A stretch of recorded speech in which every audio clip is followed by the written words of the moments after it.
हाजिर service DSP की बीवी और बेटी को घर से अगवा कर लिया और मुकदमा 1.5 महीने के बाद की क्यों मुकदमा दर्ज किया गया, इसमें क्या हकीकत है, सारी रिपोर्ट हम आपको इस व्लॉग में बताएंगे। हमारी इस वीडियो को लाइक और शेयर लाजमी कर लें।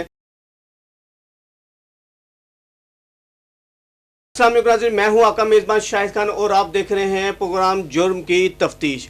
जी नाज़रीन, इलाका है लाहौर का, जहां डीएसपी साहब की बीवी और बेटी को घर से अगवा कर लिया गया और मुकदमा 1.5 महीने के बाद क्यों दर्ज किया गया।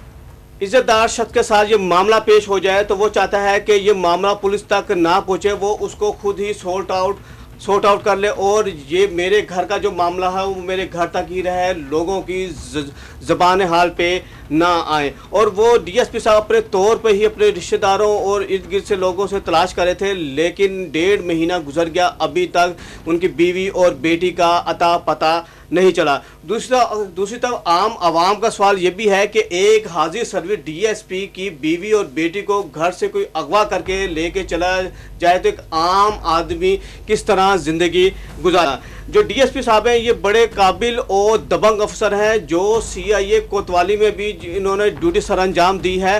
कहा यह भी जा रहा है कि इनके बहुत से दुश्मनदार हैं, इनके किसी दुश्मनदार ने ये कदम उठाया हो और इनको अगवा कर लिया हो। और दूसरी तरफ अगर देखा जाए तो पुलिस ये भी देखा गया है कि पुलिस ने बहुत से जराइम पेशा अनासर को कैफरे करदार तक भी पहुंचा दिया है। और दूसरी तरफ पुलिस ही यूके यूनिफॉर्म में दिन में पुलिस ड्यूटी सर अंजाम देती है और रात को वारदातें डालती है। जैसा अभी कुछ दिनों पहले जो एक इंस्पेक्टर थे, जो अमार शाह हो गया या वकास हो गया, इस तरह के कई पुलिस एहलकार हैं, जो सीसीडी के भी एहलकार हैं, जो ऐसे वारदात में मुलव्वस निकले हैं। तो पुलिस के महकमे के अफसर के साथ अगर ये हो रहा है तो आम आदमी के साथ क्या कुछ होता होगा। अगर सीसीडी की बात की जाए और हाजिर सर्विस डीएसपी के घर में घुसकर एक बेटी और एक बीवी को अगवा करके लेके चल, क्योंकि ये सारा मामला एक हाजिर सर्विस डीएसपी के साथ हो जाए और ये एक पुलिस महकमे के लिए और सीसीडी के लिए भी एक सवालिया निशान है, जहां पे सीसीडी बहुत ज़्यादा जो जराइम पेशा अनासर हैं, जो भत्ताखोर हैं, मंशियात फरोश हैं और जो डॉन हैं, जो इंटरपोल के ज़रिए भी सीसीडी ने बाहर से ला के उन लोगों को कैफरे करदार तक पहुँचाया। कुछ को हाफ फ्राई कर दिया, किसी को फुल फ्राई कर दिया, कईयों के नेफे में पिस्तौल चला दी। जहाँ सीसीडी इतने अच्छे कारनामे असर अंजाम दे रही है, वहाँ पे अगर इस तरह का वकूआ पेश हो जाए तो ये सीसीडी के लिए भी सवालिया निशान है। कोतवाली में भी ड्यूटी सर अंजाम दिया, वहाँ पे भी बहुत ज़्यादा जराइम पेशा अनासर को कैफरे करदार तक पहुँचाया है। और अगर दूसरी तरफ जाए तो उस्मान हैदर की जो अपनी एक साली है, वो बयान देती है कि उस्मान हैदर ने अपनी बीवी और बच्ची को खुद कहीं छुपा दिया है। दूसरी तरफ डीएसपी उस्मान हैदर की साली ने यह इल्ज़ाम लगाया है कि उस्मान हैदर ने खुद इनको गायब किया है और इन्होंने खुद अपनी बीवी और बेटी को कहीं छुपा कर रख दिया है। ये तो एक इल्ज़ाम है, इसमें कितनी सदाकत है, कितनी सच्चाई है, ये तो आने वाला वक्त ही बताएगा।